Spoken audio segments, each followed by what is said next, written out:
जिल्ह्यात घोड्यांमध्ये ग्लँडर्स या अत्यंत संसर्गजन्य आणि माणसामध्येही पसरणाऱ्या झुनोटिक रोगाचा प्रादुर्भाव आढळल्यामुळे जिल्हा प्रशासनाने तातडीने कारवाई सुरू केली आहे। शुक्रवारी दुपारी 1 वाजता जिल्हाधिकारी वर्षा ठाकूर घुगे यांच्या निर्देशानुसार जिल्हा परिषदचे मुख्य कार्यकारी अधिकारी राहुल कुमार मीना यांच्या अध्यक्षतेखाली ऑनलाईन आढावा बैठक घेण्यात आली।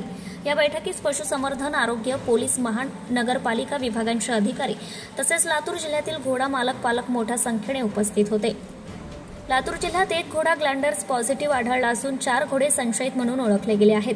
ग्लँडर्स आणि फारसी कायदा 1899, राष्ट्रीय अश्वकृती योजना 2019 आणि प्राण्यांतील संसर्गजन्य व संक्रमक रोग अधिनियम 2009 यांच्या अनुषंगाने माननीय जिल्हाधिकारी लातूर यांनी आदेश निर्गमित करून बाधित घोड्याला शास्त्रशुद्ध पद्धतीने दयामरण देण्यात आले। रोगाबाबत तज्ज्ञांचे मार्गदर्शन डॉक्टर श्रीधर शिंदे, जिल्हा पशुसंवर्धन उपायुक्त लातूर यांनी या बैठकीत सादरीकरणाद्वारे ग्लँडर्स या रोगाबाबत सविस्तर माहिती दिली।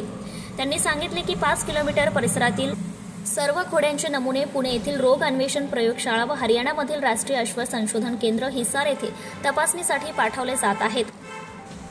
तर हा माणसामध्ये पसरणारा आजार दक्षता घ्या।